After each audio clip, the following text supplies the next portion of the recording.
Healthy liver, healthy life. Medicine abuse and liver, वो बहुत ज्यादा सोशल मीडिया के ऊपर प्रोपोगेटेड होती हैं। लिवर खुद डिटॉक्सिफाइंग ऑर्गन है। कि हेपेटाइटिस बी की हम बात करें, लिवर फेलियर होने, regular blood test, liver cancer, alcohol के बारे में। What is a fatty liver, balanced sustainable अच्छी डाइट क्या है, ये हेल्थ का एक बहुत स्ट्रॉन्ग मार्कर है। आपका लीवर कहीं कॉम्प्रोमाइज हुआ है। 150 मिनट की एक्सरसाइज करता है तो लिवर में रीजनरेटिव ताकत है। कोर कमांडर बॉडी के सबसे बड़े ऑर्गन की बात, लिवर आपके शरीर की हर गंदगी को साफ कर सकता है। Ozempic capsule, anti obesity drugs. तो लालच और आलस दोनों मिलकर हमारी जीवन शैली को खराब करते हैं।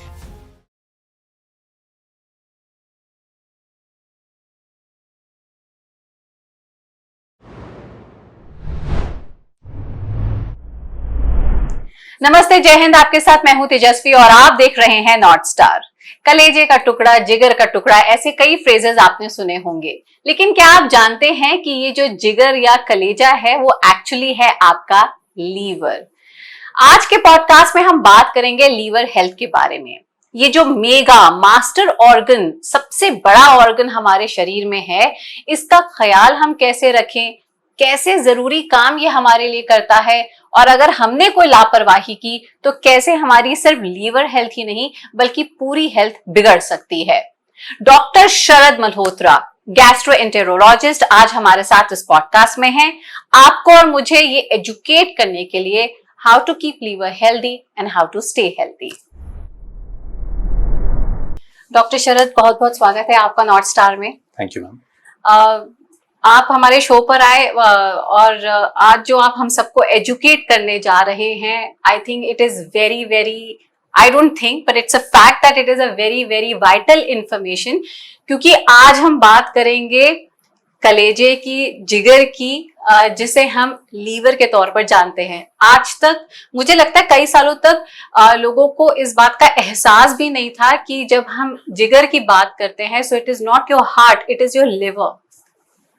थैंक यू सो मच मुझे ये चांस देने के लिए, सब लोगों से बात करने के लिए। और ये कि बहुत ही इम्पॉर्टेंट, बहुत ज़रूरी इंफॉर्मेशन है कि हम लिवर का, और नॉट ओनली लिवर का, अपने पेट के हर ऑर्गन को की तरफ उतना ही ध्यान दें जितना कि शरीर को हेल्दी रखने के लिए ज़रूरी है। बाय एंड लार्ज पेट की बीमारियां ऐसी नहीं होती हैं जो इमीडिएटली किसी की जान ले सकती हैं, जैसे किसी का दिल का दौरा पड़ जाता है या ब्रेन का स्ट्रोक होता है। लेकिन आपकी क्वालिटी ऑफ लाइफ आपके पाचन क्षमता के ऊपर, आपकी लिवर के ऊपर, इन सब के ऊपर बहुत मोटे तौर पे डिपेंड करती है जी। जब आप जिगर की, लिवर की ये बात करते हैं तो हम उस ऑर्गन की बात कर रहे हैं जो एक ऑलराउंडर है जी। दिल का काम धड़क करके खून को एक जगह से दूसरी जगह पहुंचाना है, लेकिन जिगर का काम, लिवर का काम, मोर देन 300 फंक्शंस, 300 से ज्यादा ऐसे डॉक्यूमेंटेड फंक्शंस हैं जिसके हम जब गिनना शुरू करते हैं और जब हम पेशेंट के लिए हम डिस्कस करते हैं या हेल्थ के लिए डिस्कस करते हैं तो कई बार हम खुद सरप्राइज हो जाते हैं कि इस एक ऑर्गन में ईश्वर ने कितने सिस्टम्स को ऐसे फिट किया है कि आप अमेज हो जाते हो कि how can one organ work in so many different ways. और साथ ही साथ में इस तरह का एक फ्लो चार्ट ईश्वर ने सेट कर रखा है कि जब हम खाना खाते हैं तो मुंह से लेकर के बड़ी आंत तक पहुंचने तक अपने आप ही सब कुछ फ्लो होता जाता है। लिवर का जूस बन के आ जाएगा, गॉल ब्लैडर से पित्त बन करके आ जाएगा, पैंक्रियास से पैंक्रियास के एंजाइम निकल के आ जाएंगे, इंसुलिन रिलीज हो जाएगा। तो ये इस ईश्वर की माया है कि उसने ऐसा सिस्टम बनाया है विच is a full proof system. तो इसीलिए यदि इसके बारे में बात करनी हो तो it is always a pleasure. तो जैसे अभी आपने बताया बहुत ही खूबसूरत तरीके से कि कैसे हमारी जो ह्यूमन बॉडी है, it is carrying such a sophisticated mechanism, पर जाहिर तौर पे हम कहीं गलतियां करते हैं, उन पर मैं जरूर आऊंगी। लेकिन उससे पहले जिस कोर कमांडर की हम बात कर रहे हैं, बॉडी के सबसे बड़े ऑर्गन की बात कर रहे हैं, जो कि लगभग कहा जाता है शायद 1.5 किलो का होता है, उस लीवर के वाइटल फंक्शंस क्या है, ये लीवर हमारे लिए करता क्या क्या है, अगर आप हमें you can run us through that.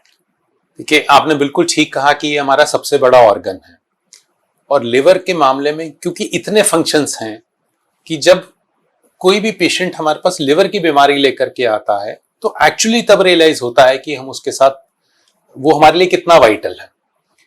हम इसको ऑलराउंडर ऑर्गन बोलते हैं, कमांडर ऑर्गन बोलते हैं, और उसका बड़ा सीधा सीधा रीजन ये है कि खाने के अंदर आपको भूख लगना है तो लिवर की वजह से लगना है, अगर आपका खाना हजम होना है तो लिवर की वजह से होना है, अगर आपके खाने की अच्छाई को लिवर ने अब्सॉर्ब करके अपने पास स्टोर करना है तो लिवर का काम है, अगर खाने की गंदगी को निकालना है तो ही लिवर का काम है, यदि आपके शरीर में प्रोटीन बन के स्टोर होना है तो लिवर का काम है, यदि शरीर के अंदर आप कोई दवाई खा रहे हैं उसने मेटाबोलाइज होकर के निकलना है वो भी लिवर का काम है।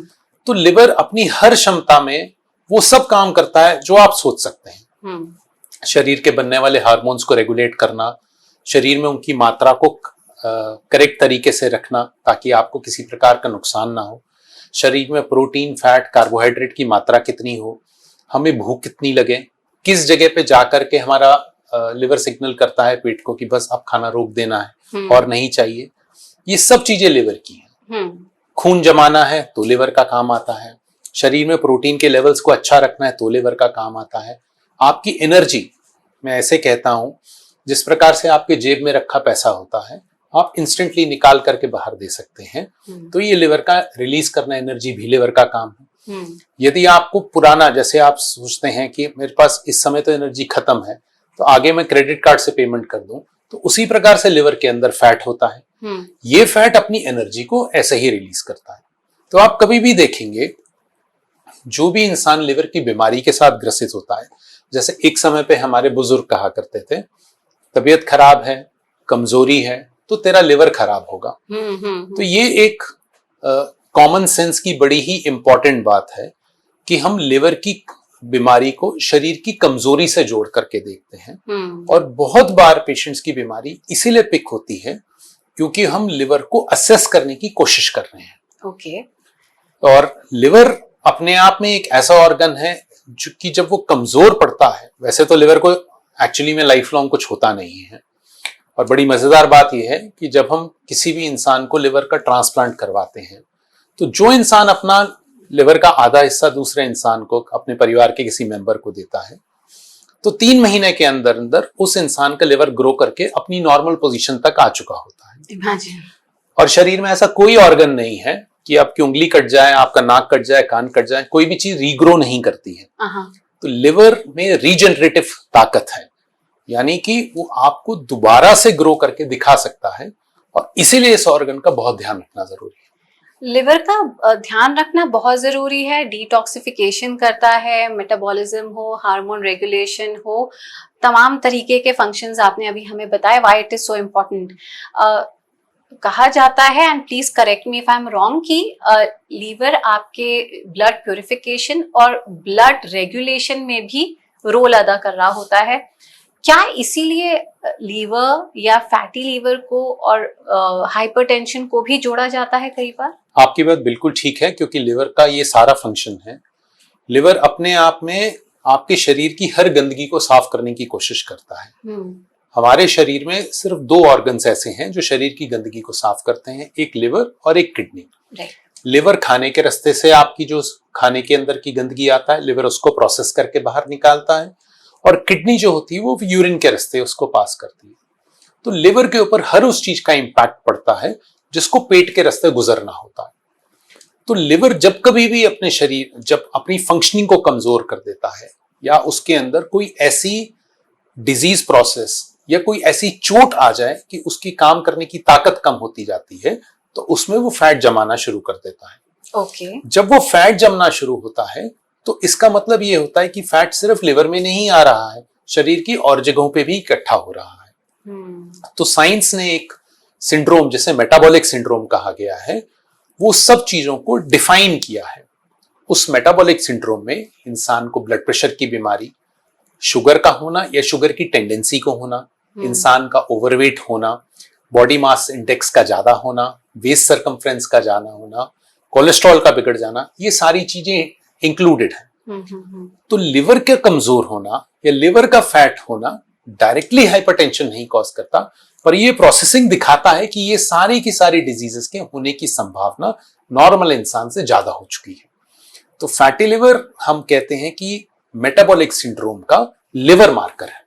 तो अगर किसी को डायबिटीज है या हाइपरटेंशन या कोई भी फलाना एलिमेंट या हेल्थ कंडीशन है, तो कहीं ना कहीं अंडरलाइन फैक्टर है कि आपका लीवर कहीं कॉम्प्रोमाइज हुआ है। एब्सोल्युटली, आपकी बात बिल्कुल ठीक है, क्योंकि लिवर का मामला देखिए, लिवर का काम शरीर के फैट को रेगुलेट करना है, शरीर की स्टोरेज को रेगुलेट करना है, ताकि आपकी समय पड़ने पे एनर्जी को समय रहते रिलीज किया जा सके। राइट। जो भी लोग आमतौर पे डायबिटिक्स होते हैं या हाइपरटेंसिव होते हैं या जिनका वजन ज्यादा होता है, शरीर में फैट की मात्रा ज्यादा होती है। तो जितनी चर्बी की मात्रा होगी उतनी लिवर के काम करने की क्षमता कमजोर हो जाएगी। शुरुआत में ये क्षमता जब कमजोर होती है तो इंसान को पता नहीं चलता है, क्योंकि लिवर के अंदर कैपेसिटी होती है उससे लड़ने की, उसे रोकने की और अपने आप को ऑप्टिमाइज करने की। लेकिन जिस समय पे ये कैपेसिटी से बड़ी चीज हो जाती है, उस समय पे जाकर के हमको पता चलता है कि अरे हमारे को तो भूख नहीं लग रही है, हमें हर समय थकान लग रही है, हमारे काम करने की एनर्जी कम हो गई है। तो ये जो फटीग और लेथार्जी, जो थकान का एहसास और कमजोरी का एहसास है, ये लिवर की बीमारी में आना शुरू हो जाता है। तो डायबिटीज और ब्लड प्रेशर और वजन ज्यादा होना, इन तीन चीजों के अंदर लिवर की बीमारी, स्पेशली फैटी लिवर की बीमारी को बहुत स्ट्रांगली देखा जाता है। यानी कि कई हेल्थ प्रॉब्लम्स, मतलब may be it's a vicious circle कि ओबेसिटी है तो ये हेल्थ प्रॉब्लम्स और लीवर कॉम्प्रोमाइज होगा, या फिर आपने एक हेल्दी लाइफस्टाइल नहीं अपनाया तो लीवर पर जोर पड़ेगा। तो आम तौर पे कौन सी वो प्रॉब्लम्स हैं लीवर की जो कि बहुत रैम्पेंट हैं, आपके सामने अभी के ट्रेंड में बहुत ज्यादा आ रही हैं, जिससे लोग ग्रस्त हैं? देखिए, लिवर की बीमारी हमेशा से दो कैटेगरीज के अंदर मानी जाती है। सबसे पहली कैटेगरी है लिवर की बीमारी की जो शराब से रिलेटेड है, जो हम सब लोग जानते हैं, एंड ये इसके जो सबसे पुराने डिस्क्रिप्शंस हैं वो 3000, 3500, 4000 साल पुराने भी हैं। और पुराने समय के जितने भी फिलोसोफर्स थे, सोक्रेट्स, प्लेटो, ग्रीक स्कॉलर्स, जो एक समय की सबसे बड़ी फिलोसफी की सेंटर से, उन लोगों ने भी इसका डिस्क्रिप्शंस लिख रखे हैं। और उसमें भी लिख के दिया हुआ है कि यदि किसी को इंसान को वाइन पीने से ये बीमारी होती है तो लिवर खराब हो जाता है। एंड साथ ही साथ जो करंट जनरेशन की बीमारी है, अब लिवर के लिए बीमारी क्यों बढ़ती जा रही है? क्योंकि हमने अपनी जीवन शैली को खराब कर लिया है। जीवन शैली के तीन मोस्ट इंपॉर्टेंट कॉर्नरस्टोन्स होते हैं। नंबर 1 होता है हम क्या खा रहे हैं। अब खाने की बात जहां पे है, वो लालच और आलस दोनों के ऊपर डिपेंड करती है। आलस इसलिए है कि मैं उठ करके खाना नहीं बनाना चाहता, मैं उठ करके खाना लेने भी नहीं जाना चाहता। तो अब जब मैं खाना के लिए फोन पे मंगवाना चाहूंगा खाने को, तो मैं वो चीज देखूंगा जो मेरे टेस्ट को अपील करती है। नाउ टेस्ट को अपील करने वाली सबसे इंपॉर्टेंट चीज फैट या वसा होती है। वो जब आपको जीभ पे टच करती है तो ब्रेन को प्लेजर का सिग्नल आता है, इसलिए आप ज्यादा खाना चाहते हैं। तो ये तो हुआ हमारा जो आलस वाली बात है। लालच वाली बात ये होती है कि अगर हम कभी कोई ऐसा प्रोसेस फूड या बाजार का खाना खाना चाहते हैं, तो हम देखेंगे कि जैसे एग्जाम्पल के तौर पे एक बर्गर है, वो हमको 100 रुपए का मिल रहा है, लेकिन साथ में छोटा सा लिखा होता है कि अगर आप 20 रुपए और देते हैं तो आपको कोल्ड ड्रिंक भी मिल जाएगा, आपको फ्रेंच फ्राइज भी मिल जाएगा। तो इंसान सोचता है कि चलो ये भी ले लेते हैं हाथ में। तो लालच और आलस दोनों मिलकर हमारी जीवन शैली को खराब करते हैं। खाने का समय नहीं है, खाना गलत तरीके से खा रहे हैं, जो कल्चरली अप्रोप्रिएट फूड है, जो माँ दादी नानी के हाथ का बनाया खाना है, जो हमारे उस तरह का खाना है जो हमारे शरीर को सूट करता है, उसको हम छोड़ करके प्रोसेस फूड की तरफ बढ़ रहे हैं, जो एक वेस्टर्न सिविलाइजेशन का खाना है। उस सारे खाने में प्रोसेस फूड की मात्रा ज्यादा होने की वजह से हमारे को वेट की ज्यादा होने की समस्या बढ़ रही है। भारत देश अब दुनिया भर का diabetes capital of the world बन चुका है। और साथ ही साथ मजेदार बात यह है कि अगर हम सबको ये समझ आ जाए कि वेस्टर्न वर्ल्ड के कंपैरिजन में हमें दिल की बीमारी 10 साल पहले होती है, 1 डिकेड अर्लियर होती है, तो हमें अलर्ट हो जाना चाहिए। दूसरी चीज थी मैकेनाइजेशन। मैकेनाइजेशन हमारी मदद के लिए बनी थी, मशीन हमारी मदद करने आई थी। अब हमने क्या किया है, हमने पॉइंट ए से पॉइंट बी जाना होता है, अब हम चल करके नहीं जाते हैं जी। हम कार चलाते हैं, हम स्कूटर चलाते हैं। तो उस वजह से जो हमें बेसिक एक्सरसाइज और वॉकिंग मिलती थी वो भी अब कम होनी शुरू हो गई है।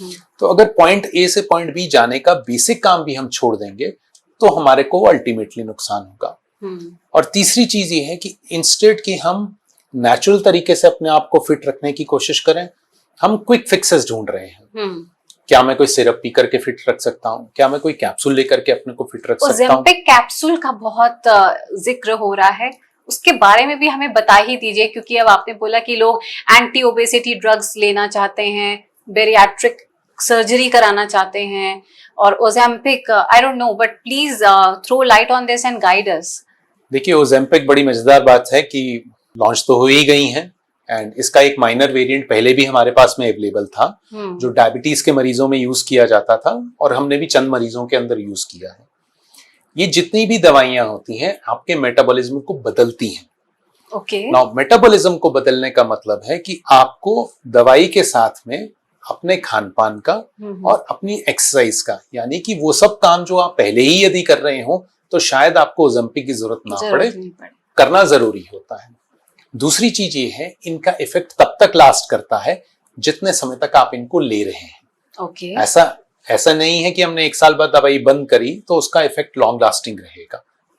तीसरी चीज ये है कि it has not been seen हमारे अपनी पॉपुलेशन के अंदर कि उसका कितना इफेक्ट आएगा, या कोई specific race related side effect हमें देखने को मिलेंगे। दैट इज समथिंग विच कुछ समय में हमें पता चलना शुरू होगा। Of course it has to be done in selected hands. वही एक्सपर्ट्स इसको यूज करें जिसको इसकी दवाई को फॉलो करने का तरीका आता है। अगर हम इसकी रेगुलेशन को कमजोर छोड़ देंगे तो हर पर्सन जिसको शायद उसकी जरूरत भी नहीं है वो लेगा। उससे क्या होना शुरू हो जाएगा, एक यंग लड़की है जो शादी करना चाहती है और उसको लगता है कि वो थोड़ी ओवरवेट है, वो सोचेगी मैं भी ले लूं। हाँ। कोई पर्सन ऐसा है जिसको कार्डियक इलनेस है, किडनी की प्रॉब्लम है, लिवर की प्रॉब्लम है, उसका वजन ज्यादा है, वो भी सोचेगा मैं उसको ले लूं।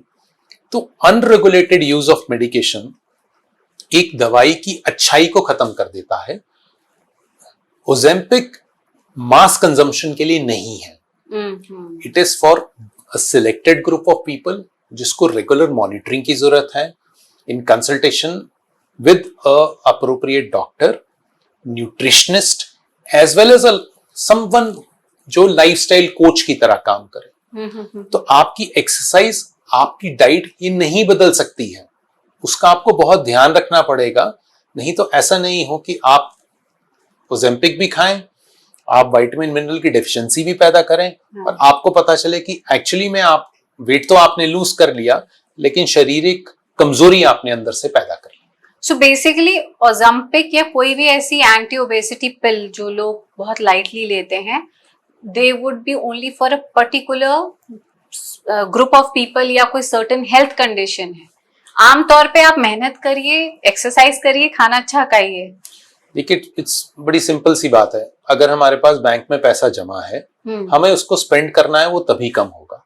अगर हम उस जमा पैसे को स्पेंड नहीं करेंगे तो बैंक 5% के हिसाब से इंटरेस्ट हर साल आपका जोड़ देता है। This is what is the energy balance of body. अगर आपके शरीर के अंदर आप 2000 कैलोरी का खाना रोज खाते हैं और 1500 कैलोरी स्पेंड करते हैं तो 500 कैलोरी रोज की जुड़ रही है। It just gets added up. यही आप, और कुछ बड़ा नहीं करना है, स्मॉल मील्स खाने हैं, अप्रोप्रिएट मील्स खाने हैं, और सिंपल ब्रिस्क वॉकिंग से आप अपनी शरीर की एक्सरसाइज को स्टार्ट कर सकते हैं। आप कोई स्पोर्ट्स खेलते हैं, बहुत अच्छा है, स्विमिंग करते हैं, बहुत अच्छा है, एनीथिंग जिसमें आपका एनर्जी एक्सपेंडिचर बढ़ता है वो बहुत अच्छा है। और इसीलिए जब कभी भी हम किसी ड्रग की बात करते हैं तो ड्रग हमेशा एक क्विक फिक्स सोल्यूशन है। पहले भी बहुत सारी मेडिसिन ऐसे करके इंट्रोड्यूस हुई हैं जिसमें कहा गया था कि बहुत फायदा करेगा, for a initial period of time वो सक्सेसफुल भी होते हैं, but over a period of time जैसे ही वो दवाई बंद होती थी इंसान वेट गेन कर जाता था। And this is going to happen with the current crop of drugs also. अगर हमने उसकी बेसिक्स को नहीं समझा कि अगर हमने वजन को कम करना है तो उसके लिए एनर्जी एक्सपेंडिचर को बढ़ाना होगा और जो एग्जिस्टिंग एनर्जी स्टोर्स हैं उसको मोबिलाइज करना होगा। स्लो प्रोसेस है पर डेफिनेट प्रोसेस है, सेफ प्रोसेस है और पेशेंट के लिए लॉन्ग टर्म बेनिफिट्स लेकर के आता है। एक्चुअली मुझे लगता है यही प्रॉब्लम सबसे बड़ी है कि जब कोई ओबीस है और वो हेल्दी वेट की तरफ या हेल्दी वेट लॉस की तरफ बढ़ता है, पेशेंस इज द की। क्योंकि देखिए टाइम लगता है, कोई भी प्रोसेस है वो ग्रेजुअल होगा। एक ही दिन में तो आप 100 किलो से 80 या 70 किलो पे नहीं आएंगे। It's about months, years. And आपको सुन के तो ये लगता है कि ये लाइफ लॉन्ग चलते रहना चाहिए। देखिए, healthy lifestyle is not an alternative, healthy lifestyle is for everyone. It's not a hobby. It's not a hobby, हमें करना है। This is for our own self. देखिए, किसी भी समय पे यदि आप खाने का ध्यान रखते हैं, जो एक बचपन में सिखाते थे कि have your breakfast like a king, lunch like a prince and dinner like a pauper, वो शायद जरूरी है। सुबह का पहला मील सबसे हैवी, सबसे अच्छा मील होना चाहिए, क्योंकि आप घर से बाहर निकल रहे हैं, काम के लिए जा रहे हैं। पॉसिबल है, हो सकता है आप 8 बजे के बाद में शायद 3, 4, 5 बजे तक ना खा सकें। कई बार है, हम लोगों के साथ अस्पताल में बहुत बार ऐसा होता है। शाम का समय ऐसा होता है, खाना खाने के बाद आपने इमीडिएटली रेस्ट करना है, सो जाना है। तो अगर आप बहुत हैवी मील लेंगे तो पहले तो पेट उसको डाइजेस्ट नहीं कर पाएगा, फिर क्योंकि वो एनर्जी बची रहेगी वो सारी की सारी फैट बन करके लिवर में जमती है जाकर के। तो इस तरीके से हमारे शरीर को नुकसान पहुंचता है। दूसरी बात है, खाने के बाद में जो बैलेंस होगा, आप जितना हेल्दी खाना खाएंगे उतनी डेफिशिएंसीज कम होंगी, तो हमें कोई विटामिन कैल्शियम की कभी कोई जरूरत नहीं पड़ेगी। और तीसरी चीज है, किसी भी प्रकार की एक्सरसाइज सिर्फ वजन के लिए ही नहीं होती है, आपकी शारीरिक कार्डियोवास्कुलर फिटनेस को बेहतर करती है, आपके शुगर लेवल्स को कम करती है, आपकी चर्बी के लेवल को, फैट के, कोलेस्ट्रॉल के लेवल्स को कम करती है, आपकी स्लीप को बेटर बताती है, आपकी डाइजेशन प्रोसेस को बेटर बनाती है। तो बाय एंड लार्ज एक सिंपल एक्सरसाइज शरीर के डिफरेंट डिफरेंट ऑर्गन्स को मल्टीपल तरीके से फायदा पहुंचाती है। तो एक एक्सरसाइज जैसे एक आम जन कितनी एक्सरसाइज करे? कि ऑन एन एवरेज अगर कोई भी इंसान एक हफ्ते में 150 मिनट की एक्सरसाइज करता है, ये एक रूल ऑफ थंब है कि अगर आप एक हफ्ते में 150 मिनट की एक्सरसाइज करते हैं, जो 30-30 मिनट करके आप 5 दिन में कर सकते हैं, 20-20 मिनट करके 7 दिन में कर सकते हैं, तो this is a good enough starting point. Now इस एक्सरसाइज के अंदर मल्टीपल फैक्टर्स हैं। एक ब्रिस्क वॉकिंग है जो सबसे आसान है, कभी भी कर सकते हैं, कहीं भी कर सकते हैं, सुबह शाम रात, खाने से पहले, खाने के बाद, जूता पहना है, चप्पल पहना है, कैसे भी कर सकते हैं। Alternatives are sports. अगर आप कोई स्पोर्ट खेलते हैं, गर्मी के दिन है, swimming is a good exercise. Badminton आप कहीं पे भी खेल सकते हैं। इस तरह की छोटी छोटी चीजें की जा सकती हैं। बहुत सारे लोग हैं जो ट्रेडमिल घर में रखते हैं और वो उसको रेगुलरली यूज करते हैं।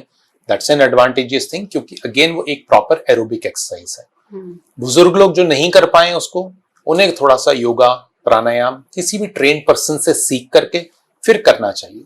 बट बाय एंड लार्ज ये देखा गया है कि जो इंसान एक हफ्ते में 150 मिनट की मॉडरेट इंटेंसिटी एक्सरसाइज करता है, उसकी शारीरिक फिटनेस जो है हमेशा अच्छी बनी रहती है। ओके, तो ये बात एक्सरसाइज की हुई कि थंब रूल है 150 hours of exercise in a week. आप कैसे करते हैं that you can customise.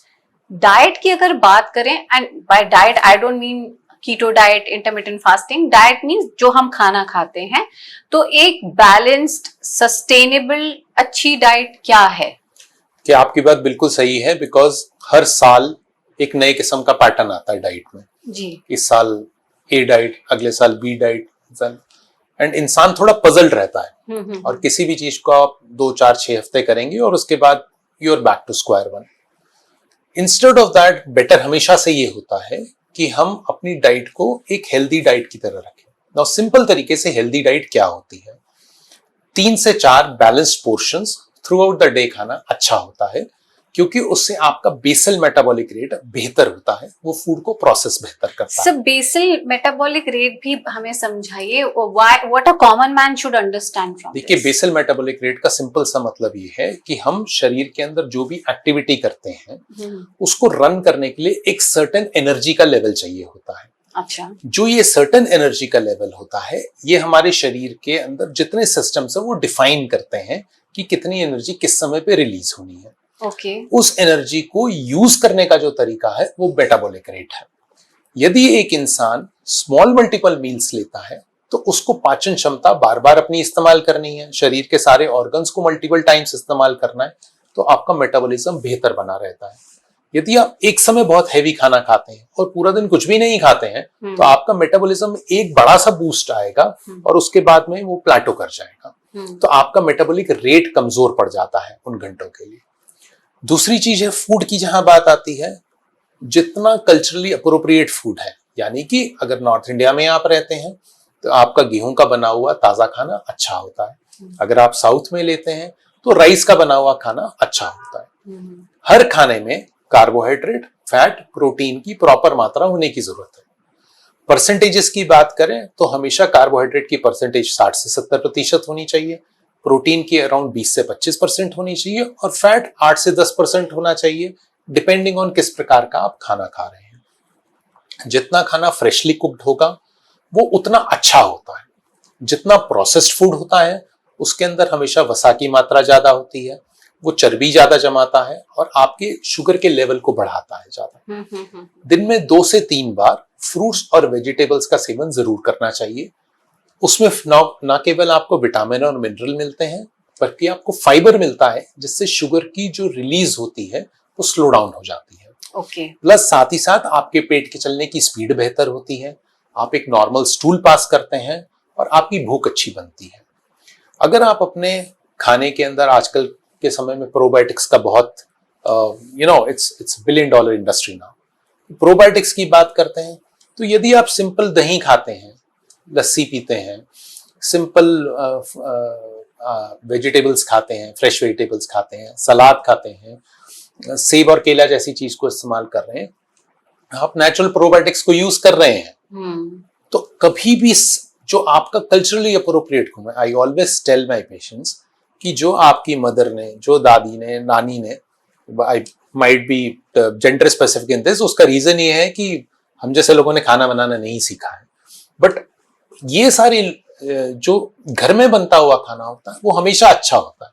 And I tell my patients कि आप अपनी मदर से पूछिए आपको क्या सूट करता है, एंड लाइकलीहुड ये है कि she will be able two point out कि इनको ये चीजें पसंद नहीं है।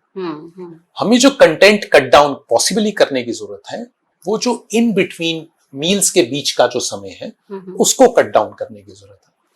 उसमें हमारे जो ये समोसा, ब्रेड पकोड़ा, पैटीज आ जाते हैं, ये हैं जो ठीक नहीं है। So again we go to healthy snacking, जो घर में हम खा सकते हैं, कोई भी आसान स्नैक। फ्रूट्स बहुत अच्छा ऑप्शन है, नट्स बहुत अच्छे ऑप्शंस हैं, आपकी सिंपल भेलपूरी एक बहुत अच्छा ऑप्शन होता है जो फ्रेश बनी होती है घर की। तो ऐसी वो सारी चीजें जो घर में रूटीनली आप इस्तेमाल करते हैं वो हमेशा अच्छी होती हैं, जिससे आपको ये पता चलेगा कि आप खा के फुल भी फील कर रहे हैं और कोई हार्मफुल आपने कैलोरी एक जंप नहीं लिया है पूरे दिन के लिए।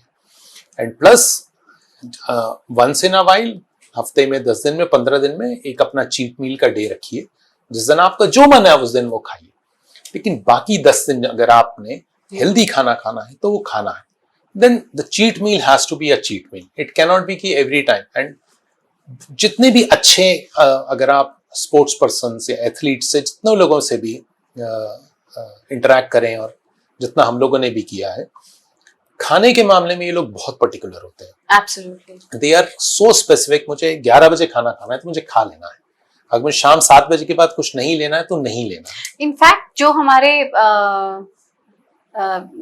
वेजेस पे लेबर होते हैं, जो मजदूरी करते हैं, आप अक्सर कंस्ट्रक्शन साइट्स पे देखेंगे तो बहुत मेहनत कश काम करते हैं और जाहिर तौर पे उनको वो डाइट भी चाहिए जो कि ज्यादातर कार्ब रिच होती है, क्योंकि जिस तरह का काम कर रहे हैं। पर अगर उनका समय 1 बजे का है तो 1 बजे लंच होगा, कोई रेस्ट का टाइम है उनका तो वो होगा। मतलब मुझे लगता है कितने भी पढ़े लिखे हो गए होंगे, यहाँ पे बड़ी परसेंटेज है शहरों में जहाँ पे प्रोफेशनल्स हैं, लेकिन ये बात जरूर उस मजदूर से सीखी जा सकती है, how to be so time bound and look at them, look at their physique. आपका एग्जाम्पल बहुत परफेक्ट एग्जाम्पल है और इनफैक्ट हम अपने बहुत सारे मरीजों को ये वाला एग्जाम्पल देते हैं। और उसका रीजन सिंपल सा ये है कि जब मुझे कोई भी पर्सन बोलता है आके मुझे रात को नींद नहीं आती, मुझे डिप्रेशन रहता है, तो I always point out the same example to them. इन लोगों को भूख अच्छी लगती है, इन लोगों को डाइजेशन की परेशानी नहीं होती है। अगर आप कभी भी किसी कंस्ट्रक्शन साइट का, जैसे आपने बात की है, these people are all muscle and bone. You'll see they appear strong from the core. थकते हैं, रात को लेटते हैं, नींद आ जाती है, किसी गोली की जरूरत नहीं है, कोई ड्रिंक करने की जरूरत नहीं है। ये हेल्थ का without going into big specifics, ये हेल्थ का एक बहुत स्ट्रॉन्ग मार्कर है कि आपको भूख समय पे लगती है, आप जो काम कर रहे हैं उसमें इंटरेस्टेड हैं, and you are able to sleep at night without a worry in the world. ये बहुत जरूरी है अपने आप को एक बेसलाइन शारीरिक फिटनेस देने के लिए और अपने लीवर को भी हेल्दी रखने के लिए। आपने हमें बताया कि नॉर्मल घर का आपका जो खाना है, बैलेंस डाइट है, उसका आप सेवन करें।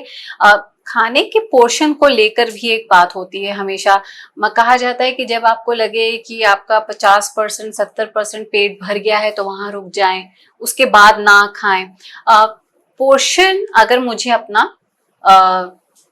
तय करना है कि मैं इतना खाऊं, ज्यादा खाऊं, 3 चपाती खाऊं, 2 चपाती खाऊं, वो निर्धारित कैसे करें? क्योंकि फिर थोड़ी देर बाद भूख लग जाएगी।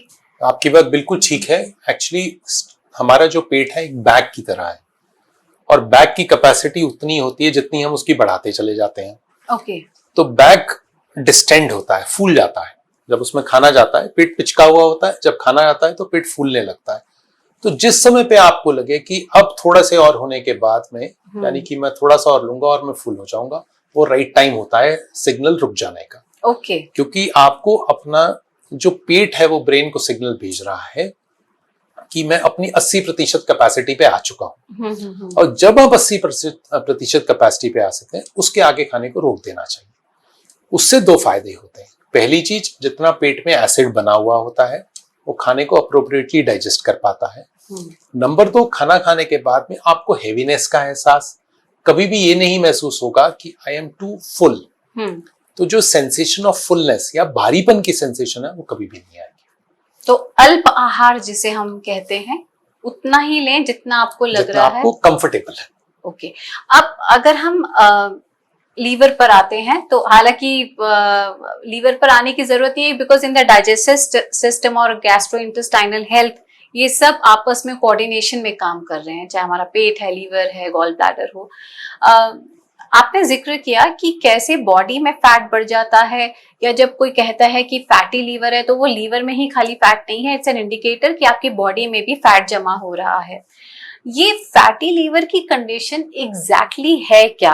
क्योंकि कई बार ये होता है कि कोई एक पर्टिकुलर हेल्थ कंडीशन के लिए डॉक्टर के पास कोई शख्स जाता है और उसे डॉक्टर कहता है अल्ट्रासाउंड करा कर आओ। फिर वो अल्ट्रासाउंड करा के आता है तो कहते हैं कि आपको फैटी लीवर है, ग्रेड 1 है, 2 है, 3 है, और ऑनेस्टली लोग इसको बहुत लाइटली ले लेते हैं। I really want to know what is a fatty liver. इसका मतलब ये इंडिकेट क्या करना चाह रहा है, और अगर हमने इसे एड्रेस नहीं किया तो क्या हो जाएगा? देखिए, ये सवाल शायद एक लिवर का स्पेशलिस्ट दिन में कम से कम 10 बार इस चीज का आंसर देता है, एंड ये बहुत जरूरी है समझना। फैटी लिवर, जैसे मैंने कहा, is a part of metabolic syndrome. तो ये इंडिकेटर है बहुत सारी और बीमारियों का। So maybe it's the starting point जहां से हम ये सब ढूंढना शुरू करते हैं। तो जितने भी पेशेंट हमारे पास ओपीडी के अंदर आते हैं, उन सबका वेट, बीपी, ऑक्सीजन, इन सब चीजों को मॉनिटर किया जाता है। और फैटी लिवर में सिर्फ अल्ट्रासाउंड नहीं, हम उसके साथ लिवर फंक्शन टेस्ट, कोलेस्ट्रॉल के लेवल्स एवं शुगर के लेवल्स जरूर चेक करते हैं। ये एक बेसलाइन एनालिसिस है। नो, फैटी लिवर का मतलब ये है कि नॉर्मल से ज्यादा चर्बी लिवर के अंदर जम गई है।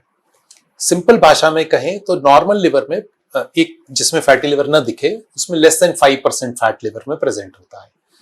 जब ये मात्रा 5 to 10% से में चली जाती है तो लिवर में ब्राइटनेस आनी शुरू होती है, जो फैटी लिवर ग्रेड 1 कहलाता है। जब ये 10 से 15% होती है तो ये फैटी लिवर ग्रेड 2 होता है, and above 15% is grade 3 fatty liver. उसके बाद में जब 15% से ऊपर फैट लिवर में जम जाता है तो लिवर के काम करने की ताकत कमजोर होनी शुरू हो जाती है। जब लिवर की ताकत कमजोर होनी शुरू हो जाएगी तो आपको पेट में भारीपन होना शुरू हो जाता है, पेट के अपर राइट पार्ट में दर्द होना शुरू हो जाता है, भूख लगनी कम हो जाती है और इंडाइजेशन शुरू हो जाती है। जब ये फैटी लिवर हायर ग्रेड्स में, ग्रेड 2, ग्रेड 3 या उससे भी अबव चला जाता है, तो आपके लिवर फंक्शन खराब होने शुरू हो जाते हैं, जिसमें आपके लिवर एंजाइम्स जो लिवर फंक्शन टेस्ट में हम चेक करते हैं वो बिगड़ने शुरू होते हैं। ये इंडिकेटर होता है कि you should be very alert about what is happening in your body. ये वही समय है जब शुगर की मात्रा बढ़ने लगती है, जब ब्लड प्रेशर बढ़ने लगता है, तो ये मार्कर्स की तरह हमें ढूंढना शुरू कर देना चाहिए उसी समय। नाउ यदि किसी को ग्रेड 1 फैटी लिवर है, तो उसका हमारा पहला इंडिकेशन और पहला एडवाइस ये होता है कि अपने लाइफस्टाइल को बदलना, ना कि किसी दवाई के ऊपर डालना। तो सिंपल जैसे हमने कहा, खाने के अंदर मीठा तला अवॉइड करना है, डेली की किसी भी प्रकार की मिनिमल एक्सरसाइज को स्टार्ट करना है। यदि उस इंसान को एग्जिस्टिंग ब्लड प्रेशर और डायबिटीज की बीमारी है तो उसको कंट्रोल करना है। यदि आपके फैटी लिवर के साथ में लिवर फंक्शंस की एबनॉर्मेलिटी है, कोलेस्ट्रॉल की एबनॉर्मेलिटी है, शुगर की एबनॉर्मेलिटी है, तो हमने उसकी तरफ भी साथ ही ध्यान देना है। एंड तब हम मेडिकल थेरेपी जो कि दवाइयां होती हैं उनको स्टार्ट करते हैं। अगेन इसमें भी लाइफस्टाइल मेजरमेंट मॉनिटरिंग उतनी ही जरूरी है, खाना उतना ही मॉनिटर होना जरूरी है, और साथ ही साथ किसी भी तरह की फिजिकल एक्सरसाइज होनी जरूरी है। मतलब मेडिसिन आपका एक सपोर्टिंग टूल है। एब्सोल्युटली। बट ये नहीं कि आपने हेल्दी लाइफस्टाइल छोड़ दिया कि मैं तो दवाई खा रहा हूँ। मेडिसिन खाना और उसके साथ लाइफस्टाइल को न इस्तेमाल करना is as good as not doing anything, क्योंकि it is destined to fail. क्योंकि आपका जो एंट्री पॉइंट है प्रॉब्लम का, अगर आपने उसको ब्लॉक नहीं किया है तो आप आगे चीजों को इंप्रूव नहीं कर पाएंगे। और जैसा आपने बताया कि गलत लाइफस्टाइल की वजह से ही ये फैटी लीवर और ये कंडीशंस पनपती हैं। तो लाइफस्टाइल का इंप्रूवमेंट, अगर कोई मेरे पास पेशेंट आके बोले कि आप मुझे दवाई दे तो मैं लाइफस्टाइल तो नहीं बदलूंगा, तो आई एक्चुअली टेल देम कि आपको दवाई लेने का कोई फायदा नहीं होने वाला, because medicine will work in association with आपका लाइफस्टाइल का बदलाव नहीं है तो दवाई कुछ नहीं करेगी if things will go wrong. और फैटी लिवर आने वाले समय में देश के अंदर इस समय पे जो दो मेन लिवर की समस्याएं हैं जहां लिवर बिगड़ता है, वो अल्कोहल और हेपेटाइटिस बी है। लेकिन आने वाले चंद सालों के अंदर, जैसे देश हमारा diabetes capital of the world है, आने वाले समय में लिवर के खराब होने की नंबर 1 समस्या जो होगी वो ओवरवेट होना और फैटी लिवर होना है। Imagine.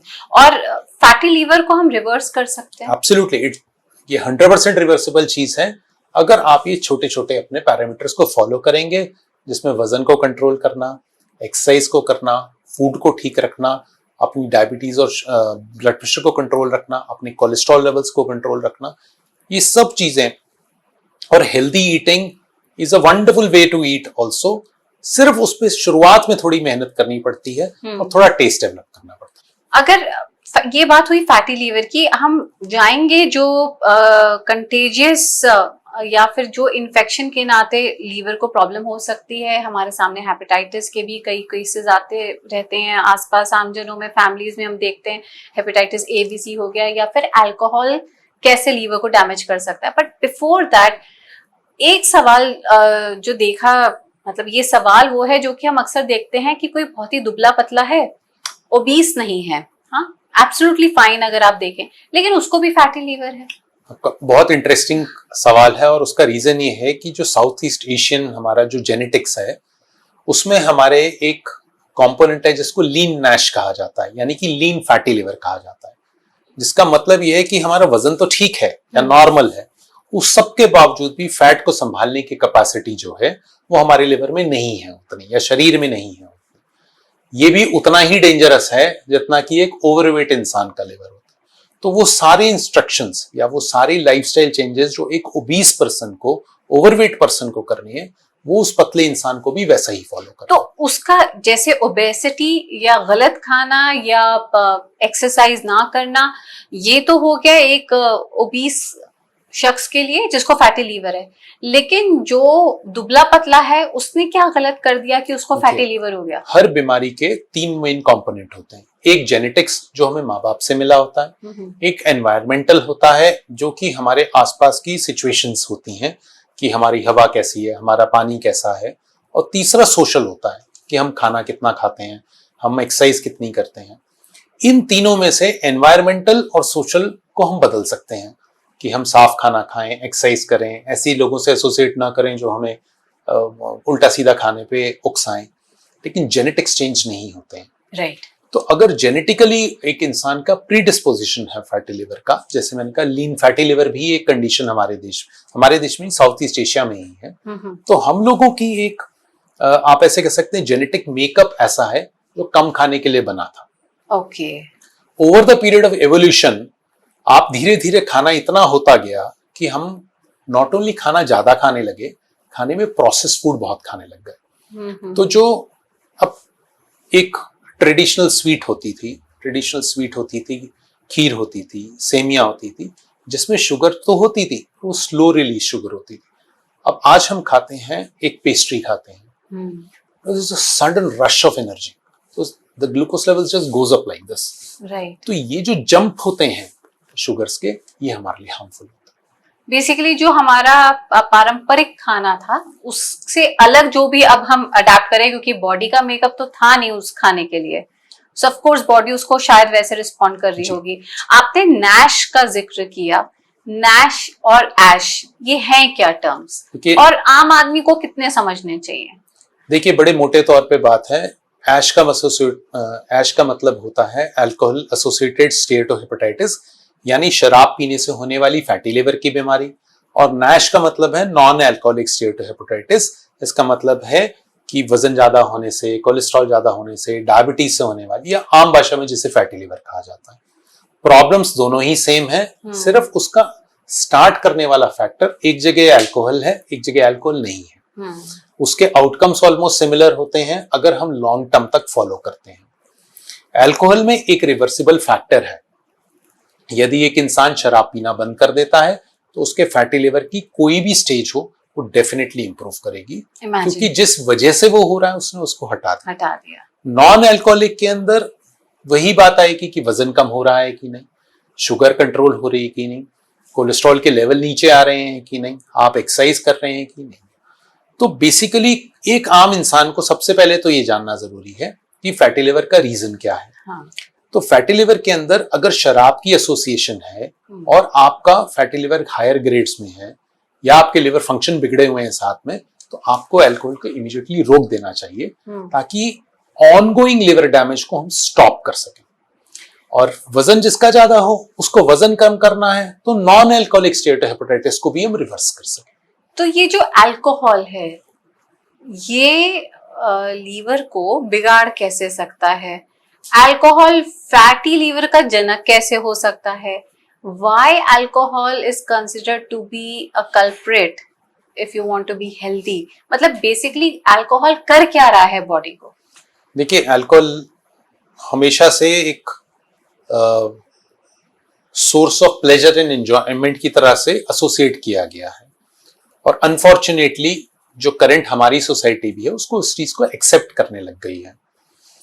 It is wrong on 2 counts. पहली चीज, सोशल एक्सेप्टेंस किसी भी इविल की नहीं होनी चाहिए, because alcohol is not a medical illness only, it is a social illness.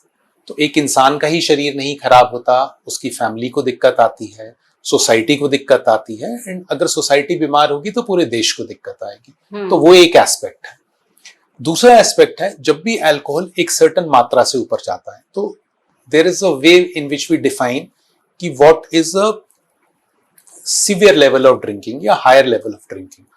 तो अल्कोहल के बारे में सबसे इंपॉर्टेंट बात यह है कि क्या एक ड्रिंक लेना ही अल्कोहल की बीमारी को पैदा करता है, या there is something called a significant drinking. तो अगर हम, क्योंकि हमारे देश में ऐसा कोई पैरामीटर नहीं है सिग्निफिकेंट ड्रिंकिंग, पर जहां है, जैसे अगर अमेरिकन सिस्टम्स को लिया जाए तो उनका ये कहना है कि एक मेल अगर दिन में 2 ड्रिंक से ज्यादा लेता है, यानी कि एक हफ्ते में 14 ड्रिंक से ज्यादा लेता है, तो वो सिग्निफिकेंट अल्कोहल अब्यूज कर रहा है। ओके। एंड एक फीमेल है जो 1 ड्रिंक पर डे लेती है और 7 दिन लेती है, यानी more than 7 drinks a week, तो वो सिग्निफिकेंट अल्कोहल यूज कर रही है। और इसकी वजह यह है कि एक फीमेल की अल्कोहल प्रोसेसिंग कैपेसिटी कम होती है। नाउ जब कभी भी अल्कोहल हमारे शरीर में जाता है तो शरीर के अंदर जाने के बाद पेट उसको एब्जॉर्ब करता है और लिवर के पास में भेज देता है। लिवर में जाने के बाद में अल्कोहल को स्प्लिट कर दिया जाता है डिफरेंट डिफरेंट पैरामीटर्स के अंदर।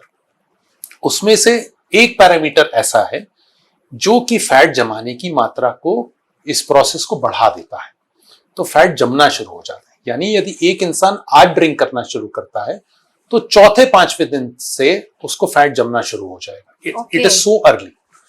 एंड नाउ, जैसे मैंने पहले भी कहा, लिवर में extreme amount of regenerative capacity होती है, वो लड़ सकता है, इसलिए वो बहुत समय तक इस रिस्क को बर्दाश्त करे जाता है अगर आप थोड़ी थोड़ी मात्रा के अंदर अल्कोहल लेते हैं। जो लोग रेगुलर लेते हैं मात्रा में, शुरुआत में लिवर अपनी कैपेसिटी को मेटाबोलाइज करने के लिए बढ़ाता चला जाता है। तो इसलिए आप हमेशा, कई बार पेशेंट कहते हैं वो इंसान तो रोज ड्रिंक करता है, उसको तो कुछ नहीं होता जी।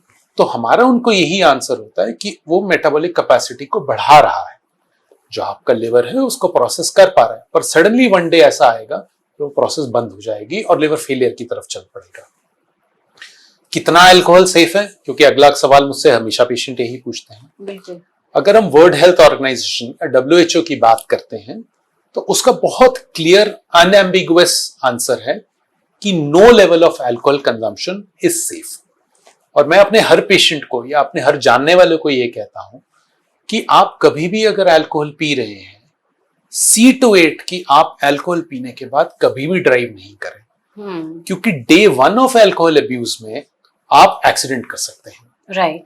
जिस समय आपने अल्कोहल पिया होता है उस समय पे आपकी रिएक्टिंग कैपेसिटी कमजोर पड़ जाती है।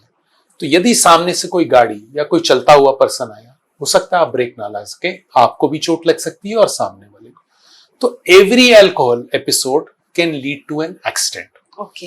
एंड ऑल्सो, सिंस कोई भी ऐसी लेवल्स नहीं है जो सेफ हैं, तो किसी भी पर्सन को ये सजेस्ट करना कि अल्कोहल लेने से कुछ नहीं होगा, ऐसा नहीं है।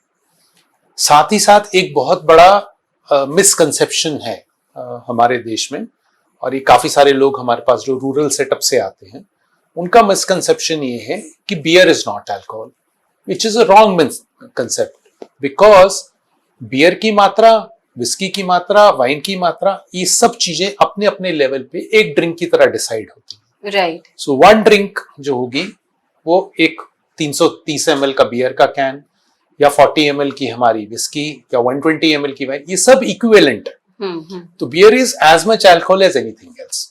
तो जो लोग कह रहे हैं कि थोड़ी थोड़ी पी लो, पहली बात तो वो गलत है। एज यू राइटली सेड कि WHO ने क्लियरली इंडिकेट किया that no amount of alcohol whatsoever, नहीं उसका सेवन करना।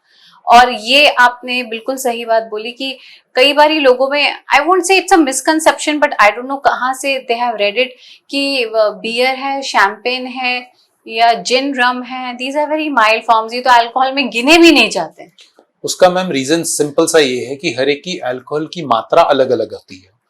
बियर की मात्रा में, बियर के अंदर 5 से 8% अल्कोहल का कंसंट्रेशन होता है, एक विस्की में 40% के करीब होता है। तो इतना बड़ा फर्क होने की वजह से ऐसा समझा जाता है कि अरे ये तो अल्कोहल नहीं, which is not right. Because beer भी अंदर जाके शरीर में वही चेंजेस पैदा करेगी जो एक विस्की या वोदका या जिन या व्हाटएवर पर्सन टेक्स, वही करेगी। क्योंकि बॉडी ये रीड नहीं कर रही है कि आपने बियर लिया या जिन लिया। On the contrary, there is a problem with consuming beer.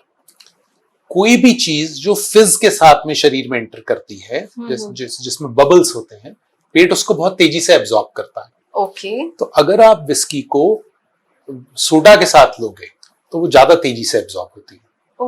तो whisky with along with water will be absorbed a little more slowly. So beer is pure fizzy drink. तो जिस चीज के अंदर फिज होगा वो बहुत तेजी से एब्जॉर्ब होती है, तो इट्स अ क्विक हाई। वैसे अल्कोहल ही नहीं बल्कि ये फिजी ड्रिंक्स तो आम भी हम सेवन में अपने लाते हैं, जैसे कि आपका कोक, पेप्सी और other kind of any kind of carbonated drink. आपकी बात बिल्कुल ठीक है। एक्चुअली में जो कोक और थम्स अप या जो भी इस तरह की ड्रिंक्स हैं, वो पीते ही जो सडन आपको एक सेंस ऑफ गश मिलता है एनर्जी का, वो एक्चुअली इसीलिए होता है कि जैसे ही वो पेट के अंदर पहुंचती है उसकी रैपिड अब्जॉर्प्शन होती है। तो वो भी नहीं पीनी चाहिए। देखिए, अगर किसी भी इंसान को फैटी लिवर है और वो अगर अपने फैटी लिवर को कम करना चाहता है तो cold drinks, carbonated drinks are a strict no. और उसका रीजन ये होता है, ये प्योर एम्प्टी कैलोरीज हैं। इसमें किसी भी प्रकार का न्यूट्रिशन नहीं है। ये प्योर एक किक देने का काम करती है, क्योंकि कैफीन रिच ड्रिंक है। जिस प्रकार से चाय और कॉफी पी करके हमको एक किक मिलता है, उसी प्रकार इनसे भी मिलता है। और क्योंकि ये फिज के साथ अंदर जाते हैं तो तेजी से एब्जॉर्ब हो जाते हैं, और सिंस वो तेजी से एब्जॉर्ब होते हैं तो हमें पी करके अच्छा लगता है।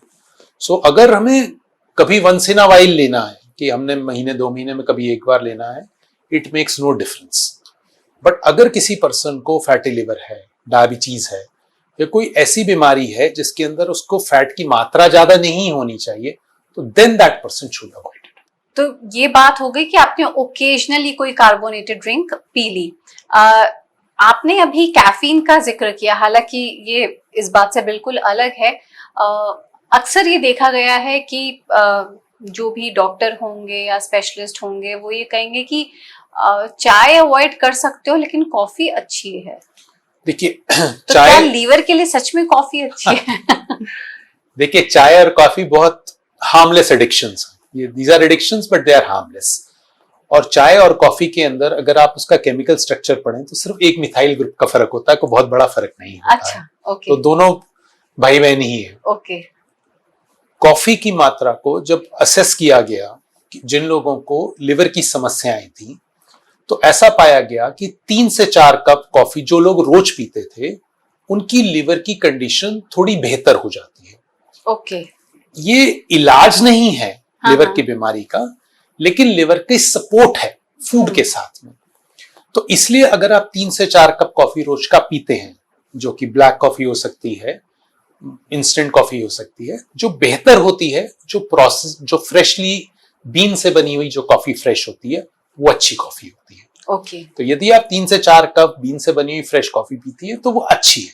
बट एज आई सेड, ये सब हार्मलेस एडिक्शंस है, कम से कम इसका कोई नुकसान नहीं है। बेसिकली अगर कॉफी आपकी डाइट का पार्ट है तो आप यूं कह सकते हैं that it's a healthy it inclusion. Is fine, it's fine. Black coffee ही पीनी है या दूध वाली कॉफी भी वही काम करती है? सेम काम करती है। ओके। अगर हम आगे और भी कुछ ऐसे मिथ बस्टर्स हैं जो आपसे जानना चाहेंगे, लेकिन बिफोर दैट आपने हेपेटाइटिस का भी जिक्र किया था, आपने जॉन्डिस का भी जिक्र किया। अगर हम लीवर के एलिमेंट्स की बात करें तो एक तरफ तो आपने बताया कि कैसे ये ट्रिगर हो रहे हैं because of the bad lifestyle, लेकिन एक तरफ ट्रिगर है वायरस की इन्फेक्शन हो गया, तो उसमें आमतौर पे हम हेपेटाइटिस के वेरियस ABCDE को जानते हैं।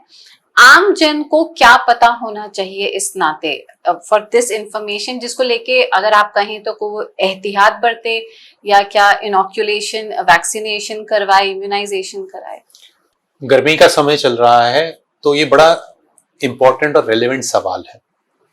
हेपेटाइटिस के जो वायरस हैं उसको हम 2 कैटेगरी में रखते हैं। एक गंदे खाने गंदे पानी से होने वाले वायरस जो हेपेटाइटिस ए और हेपेटाइटिस ई होते हैं, और दूसरा खून के रास्ते आने वाले वायरस जो हेपेटाइटिस बी और सी होते हैं। ओके। प्रेजेंट मौसम के हिसाब से हेपेटाइटिस ए और ई की बात करनी अच्छी होती है, जिसमें पानी या खाने का कंटामिनेशन शरीर के अंदर हेपेटाइटिस लाता है, जिसको आम भाषा में लोग जॉन्डिस बोलते हैं। ओके। नाउ हेपेटाइटिस ए और ई आमतौर पे सेल्फ लिमिटिंग इलनेस होती हैं, कुछ समय के लिए आती हैं, आप लिवर की मदद करते हैं, लिवर उसको बाहर कर देता है। तो इसका मतलब ये होता है इंसान को पी लिया कि उसने कुछ समय तक सपोर्टिव दवाई खाई, अपना रेस्ट किया, बेसिक अपना केयर करी, और ये बॉडी से निकल जाता है। तो होता क्या है? लीवर इन्फेक्ट होता है? जब कभी भी हेपेटाइटिस ए और ई आते हैं हमारे शरीर में, तो ये पेट में खाने के रास्ते आते हैं और लिवर के अंदर चिपक जाते हैं जाके। अच्छा। लिवर इसको हटाने के लिए एक अपनी एनर्जी को माउंट करता है, अपनी इम्यूनिटी को एक्टिवेट करता है इस वायरस को मारने के लिए। उस वायरस को मारने में हमारा लिवर अपने आप को ही डैमेज कर देता है, यानी अपना शरीर अपने को ही डैमेज कर देता है। इस डैमेज की वजह से जॉन्डिस हो जाता है। ये जो जॉन्डिस होता है और जो पीलिया होता है, उससे सब लोग बहुत डरते हैं, और ये बहुत ही बड़ा एक मिसकंसेप्शन है कि इसकी कोई दवाई नहीं है, इसकी सपोर्ट करने की जरूरत है। आपका लिवर खुद इस बीमारी को बाहर निकालेगा, इसमें कोई बाहर से दवाई ने काम नहीं करना है। पर वो शुरुआत का फेज, जब इंसान से खाना नहीं खाया जा रहा, जब उसको उल्टी हो रही है, जब उसको कमजोरी हो रही है, वो चीजें अच्छी नहीं होती हैं। 100 में से 1 इंसान ऐसा भी होता है जो हेपेटाइटिस ए और ई में लिवर फेलियर में चला जाता है, स्पेशली जो बच्चे हैं। प्रेग्नेंट लेडीज हैं, वो लोग जिनको पुरानी कई किस्म की बीमारियां चल रही हैं, कैंसर की बीमारी चल रही है, जिनके लिवर जनरली कमजोर हैं, इन लोगों को लिवर के फेलियर में जाने की संभावना बढ़ जाती है। तो इस वाले हेपेटाइटिस का बचाव साफ खाने और पानी को लेना है। यदि आप खुले में कोई जूस बिक रहा है तो कृपया देख करके लें, क्योंकि वहां पे अगर सफाई नहीं है तो आप श्योर शॉट इन्विटेशन दे रहे हैं शरीर को बीमारी लेने का। ओके, क्योंकि अभी गन्ने का रस अभी बहुत आम हो जाएगा गर्मी में, जो कि जिसका सेवन हम सब करते हैं। In fact it's very common. देखिए, कुछ साल पहले ये चीज को गवर्नमेंट ने बैन कर दिया था। अगर आपको याद हो, 2-3 साल तक ये आपको स्टॉल्स नहीं दिखते थे, लेकिन अब दोबारा एवरी नुक एंड कॉर्नर शहर के हर जगह पे दिखने ये जूस स्टॉल भी, जहां पे हाइजीन नहीं है हाँ, वहां पे प्रॉब्लम आएगी। एंड वो इस चीज से रिलेटेड नहीं है। One of the very common culprits जो पेशेंट हमारे पास में जब पेट अपसेट और जॉन्डिस लेके आते हैं, वो गोलगप्पे का पानी है।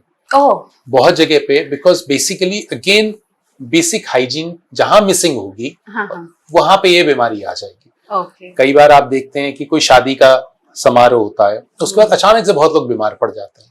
So that mass thing is happening because कटा हुआ फ्रूट रखा हुआ है, कटा हुआ सलाद रखा हुआ है।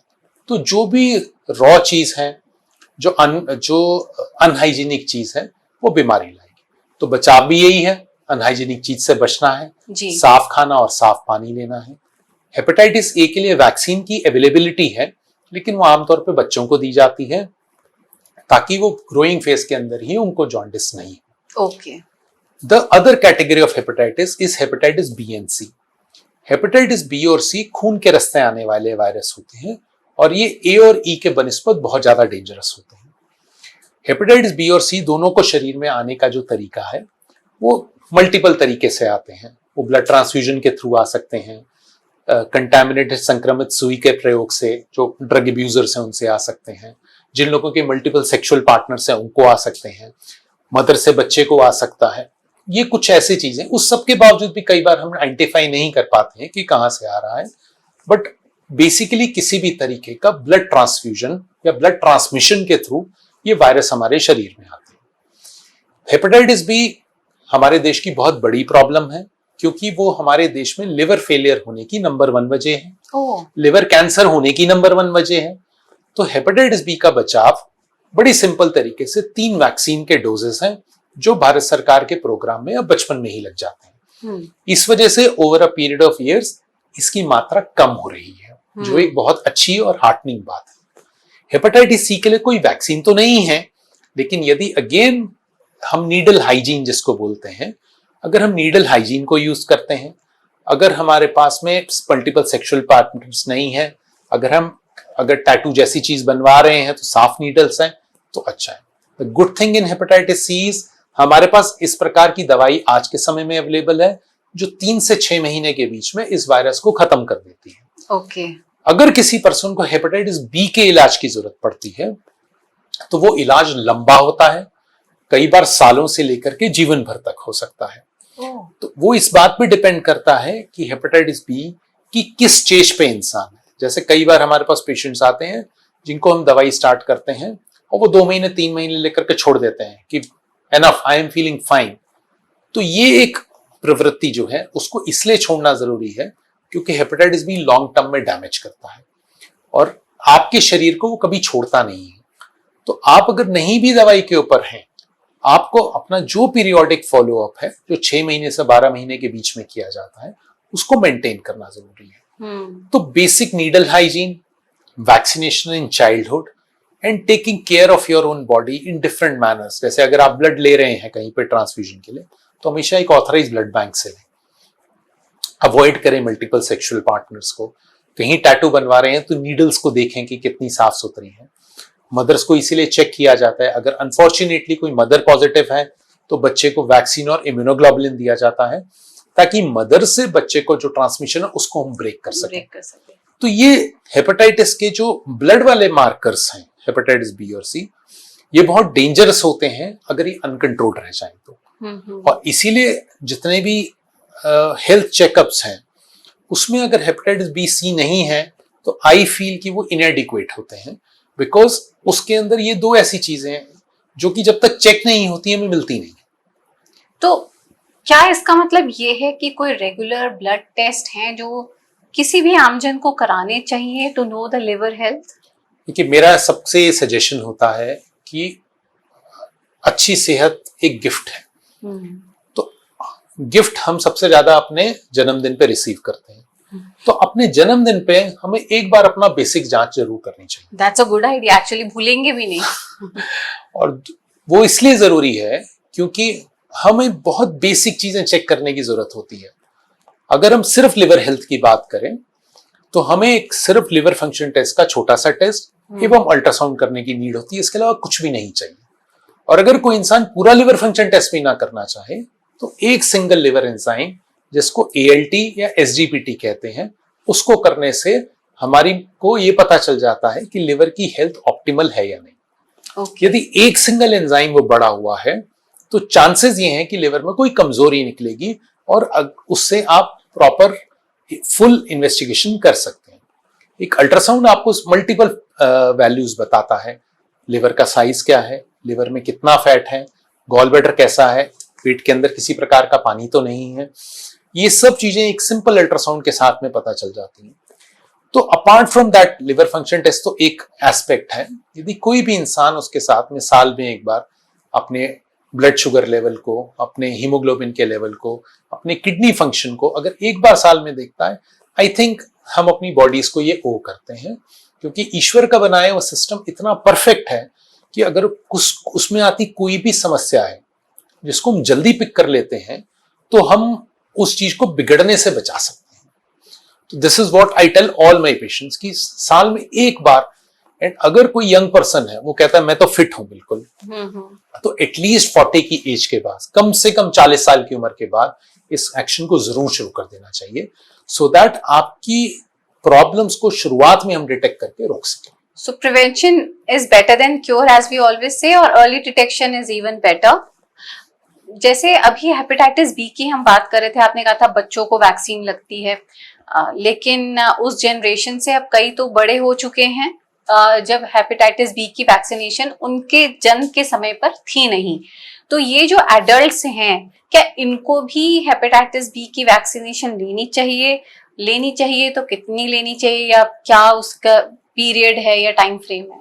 देखिए, हेपेटाइटिस बी हमारे देश में इतना कॉमन है कि हेपेटाइटिस की वैक्सीनेशन तो हर इंसान को लगवानी चाहिए, चाहे बचपन में उसको नहीं भी लगी है तो भी। It's an absolutely safe vaccination. Okay. उसके 3 डोज होते हैं, जिसके 0-1-2 मंथ्स या 0-1-6 मंथ्स में उसको दिया जाता है। और जिन लोगों को इस बात का डाउट रहता है कि मुझे कभी वैक्सीन लगी है या नहीं, मुझे याद नहीं है, तो हम एक छोटा सा टेस्ट करते हैं जिसको anti-HBs कहा जाता है। इस टाइटर को देखते हुए हमें आइडिया लग जाता है कि उसको वैक्सीनेशन हुआ है या नहीं हुआ है। यदि टाइटर नॉन एग्जिस्टेंट है तो चांसेस यही है कि वैक्सीन नहीं लगी है और हम उसको 3 डोज लगाने को बोल देते हैं।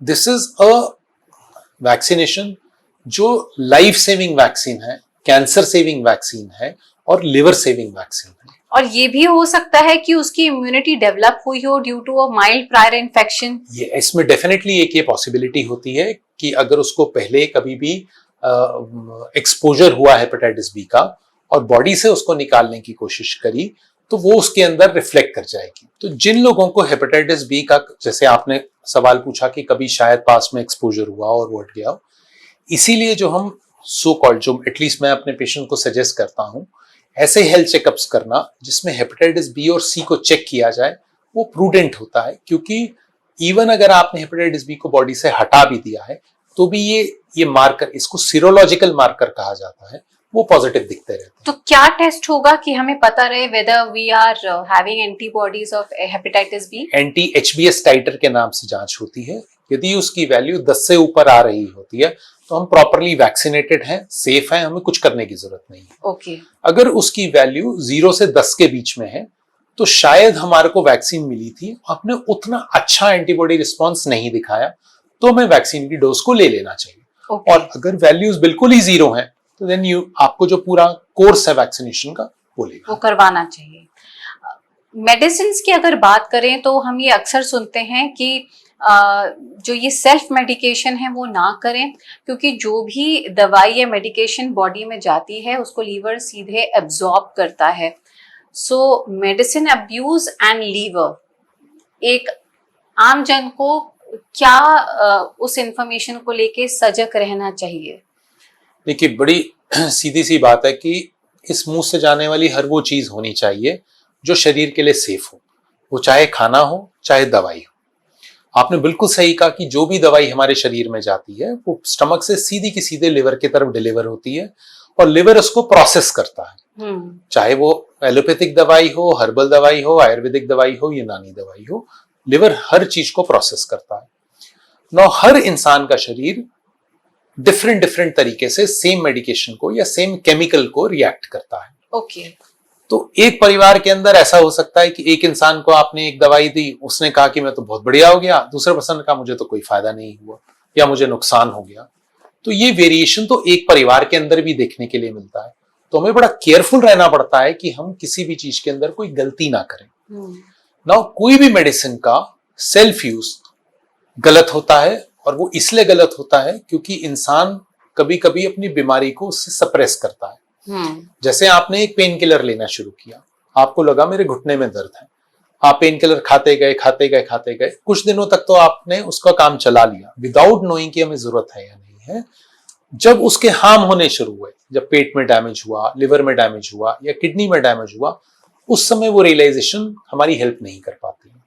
दूसरी चीज है, बहुत सारी कॉम्प्लीमेंट्री एंड ऑल्टरनेटिव मेडिकेशंस हैं, उन सब के अंदर हैवी मेटल्स होते हैं जिसके अंदर वी डू नॉट नो कि वो शरीर में जाकर के क्या नुकसान कर रहे हैं। जो ऑल्टरनेट लाइन ऑफ मेडिसिन होती हैं, क्या हम उनकी बात कर रहे हैं? मैं ऑल्टरनेटिव लाइन मेडिसिन की इसलिए बात करता हूं क्योंकि वो बहुत ज्यादा ओवर द काउंटर अवेलेबल होती हैं, वो बहुत ज्यादा सोशल मीडिया के ऊपर प्रोपोगेटेड होती हैं। जी। आप ये खाएंगे लिवर डिटॉक्स हो जाएगा, आप ये खाएंगे पेट का डिटॉक्स हो जाएगा। हमें ये बात समझनी जरूरी है कि लिवर खुद डिटॉक्सिफाइंग ऑर्गन है, उसको डिटॉक्स की कुछ नहीं जरूरत है। उसको सिर्फ आपके अच्छे खाने की जरूरत है, साफ पानी की जरूरत है, एक एक्सरसाइज की जरूरत है, सिगरेट बीड़ी शराब से बचने की जरूरत है। It does not require any medication for it to be clean. क्योंकि हम वो चीजें नहीं करते हैं इसलिए हम उसके लिए शॉर्टकट्स ढूंढते हैं। तो शॉर्टकट के अंदर अगर मेरे पास कोई पर्सन आएगा कि मुझे लिवर को डिटॉक्स करना है, तो मैं उसको वो बताऊंगा जो उसके लिए ठीक है। I will not give him a quick fix solution. लेकिन जब वो सोशल मीडिया पे इंसान पढ़ता है कि मैंने ये चीज लिया और मेरा लिवर डिटॉक्स हो गया, तो what is a liver detox? So no one knows what will happen is कि आपने आज जो सो कॉल्ड डिटॉक्स किया, क्या 15 दिन के बाद अपने खाने पीने को आप रिज्यूम नहीं करेंगे? So it's a healthy lifestyle जो कि लिवर का सबसे बड़ा डिटॉक्स है। और अगर आप किसी भी ऐसी दवाई को ले रहे हैं जिसका सोर्स आपको नहीं पता है, ओवर द काउंटर नहीं पता है, तो you are likely and liable कि आप उसके कहीं ना कहीं उसको डैमेज को उठाएंगे। अगर इसमें मेडिकेशंस के अंदर हेवी मेटल्स होते हैं तो लिवर और किडनी जो हमारे एक्सक्रीटरी ऑर्गन्स हैं उनमें वो जमते हैं और उन्हें नुकसान पहुंचाते हैं। बेसिकली मेडिसिन के कोई कंपोनेंट्स हैं जो जमा हो जाएंगे लिवर किडनी में। जितने भी हेवी मेटल्स होते हैं बॉडी के अंदर वो रिटेन ज्यादा होते हैं, तो वो जो रिटेंशन होती है वो नुकसान पहुंचाती है। ओके। प्लस साथ ही साथ में even for allopathic medication also अगर हम उसे इनअप्रोप्रिएटली यूज करते हैं तो वो नुकसान पहुंचाते हैं। तो जैसे पैरासिटामोल, जिससे कहा जाता है लाइट और सेफ है, अगर आपको कभी कोई पेन है तो पेन किलर ना लेके आप पैरासिटामोल की तरफ जाएं, तो क्या वो भी नहीं लेनी चाहिए? देखिए, अगर आपको सबसे सिंपल एग्जांपल है, मुझे एक शादी की पार्टी में जाना है, मुझे सर दर्द हो रहा है, मैं एक गिलास जूस के साथ या एक कप चाय के साथ में एक पैरासिटामोल की गोली ले लेता हूं क्योंकि मेरा जाना बहुत जरूरी है, या मुझे क्लास लेनी है, मुझे लेक्चर लेना है। दैट इज ऑल राइट, क्योंकि आप उसको एक एसओएस बेसिस पे यूज कर रहे हैं, नीड बेसिस पे। एक ये है कि मैं सुबह शाम अपना काम पैरासिटामोल की गोली खा के कर रहा हूँ, 2 गोली खाई, नहीं आराम मिला, 4 घंटे बाद फिर खा लिया दूसरी को। This is a harmful exercise. Western population के अंदर ड्रग इंड्यूस्ड जो सुसाइड लोग करना चाहते हैं वो सबसे ज्यादा पैरासिटामोल लेकर के करते हैं। तो पैरासिटामोल इज वन ड्रग जो कि अगर आप बाहर जाएंगे तो एक सर्टेन नंबर से ऊपर आपको गोलियां नहीं मिलती। अच्छा। Pharmacies do not dispense it, एक गोली एक पर्टिकुलर नंबर से ज्यादा नहीं देना है, और अगर देना भी है तो वो ब्लिस्टर पैकिंग में होगी, आप तोड़ तोड़ के थक जाएंगे, शायद आप सुसाइड ना करें। तो ये एक चीज है। लीवर पार्ट अगर सुसाइड वाली बात को भी, भारी मात्रा में पैरासिटामोल भी अगर लिवर के अंदर जाती है तो लिवर के काम करने की क्षमता को खराब कर सकती है, जॉन्डिस कर सकती है और लिवर को फेलियर की तरफ ले जा सकती है। तो कितनी paracetamol is okay in a week, month? ठीक है, again like every medication, paracetamol is a medication जो बुखार के लिए या हल्के दर्द के लिए इस्तेमाल करी जाती है। Both things have to be used SOS. क्योंकि अनमैनेज्ड मेंस्ट्रुअल पेन के लिए भी डॉक्टर्स साइक्लोपैम या इस तरह की कई पैरासिटामोल्स या pain killer, mild pain killer suggest कर देते हैं।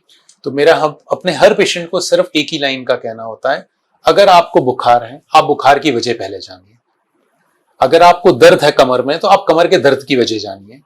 अनटिल अनलेस आपके पास में प्राइमरी रीजन नहीं होगा अपनी बीमारी का, तो पैरासिटामोल सिर्फ सिम्टम सप्रेस करेगी, आपकी प्रॉब्लम को सॉर्ट नहीं करेगी। उसमें क्योंकि इंसान की एज आई सेड टेंडेंसी होती है कि गोली खाई मैं ठीक हो गया, वो चीज लॉन्ग टर्म में नुकसान करना चाहिए। But sir, menstrual pain is very common.